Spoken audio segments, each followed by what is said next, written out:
জয়গুরু বন্ধুরা, আমার চ্যানেলে বিউটিস কিচেনে আপনাদের সবাইকে স্বাগত। আজকে আমি আপনাদের দেখাবো পাটিসাপটা করে। এখানে দেখুন, এই যে আমি নারকেল কুড়িয়ে আমি গুড় দিয়ে পুর বানিয়ে রেখে দিয়েছি।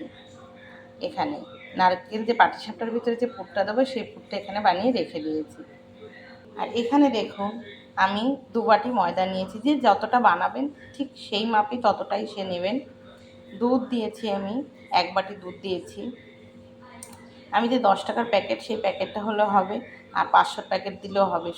দুধের ভিতরে আপনি জলও মেশাতে পারেন, আর শুধু দুধেও গুলতে পারেন। আমি কিছুটা জল দিয়েছি, আমি কিছুটা দুধও দিয়েছি। ঠিক আছে, আমি ঠিক হাফ কাপের মতন জল দিয়েছি আর দুধ দিয়েছি পুরোটাই।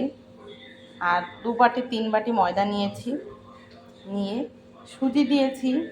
যে প্যাকেটটা 14 টাকার প্যাকেটের, সেখান থেকে হাফ সুজি দিয়ে দিয়েছি।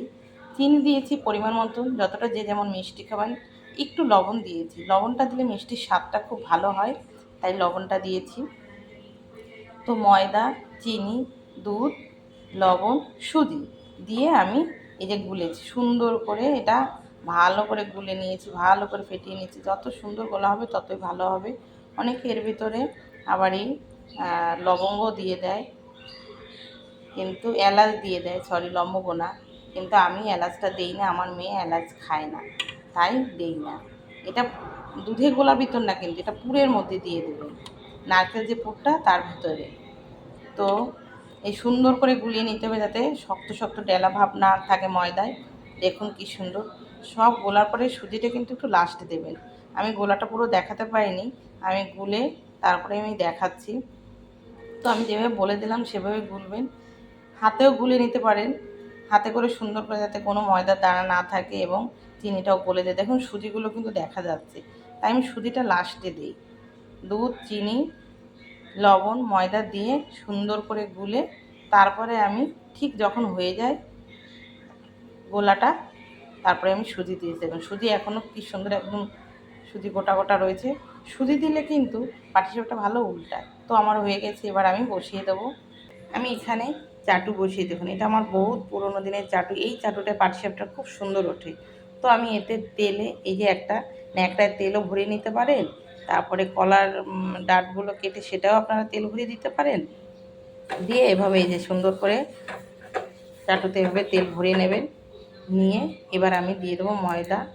ময়দার যে গোলাটা সেটা আমি দিয়ে দিচ্ছি। দেখুন এইভাবে দিয়ে, এই যে এইভাবে চামচ দিয়ে কিন্তু ঘোরালে দেখেছেন কি সুন্দর। এই যে এভাবে আন্দাজ করে আপনারা আইডিয়া করে দিয়ে নেবেন। এই যে হয়ে গেছে, দেখেছেন। এবার এটা একটু হবে, কোনো ঢাকা লাগবে না, কিছু নেই, এমনিই হয়ে যাবে। দেখুন এরপরে যে নারকেল পুরটা সেটা দিয়ে দেবো। তো দেখুন হয়ে এসছে। এবার আমি এই যে নারকেল পুরটা আমি লম্বা করে ঠিক মিডিল পয়েন্টে দিয়ে দিচ্ছি। দিয়ে এটাকে এবার এভাবে ঘোরাবো। দেখুন দেখেছেন, এভাবে সুন্দর করে দেখুন উঠে যাচ্ছে। দেখুন ঠিক দেখেছেন, একটু লাগবে না। দেখুন এভাবে সুন্দর করে, এই দেখুন দেখেছেন কি সুন্দর। এই যে উঠে গেল, পাটিসাপটা হয়ে গেছে আমার। এই যে দেখুন এখানে ভেঙেও গেছে, এটা বহুত পুরনো।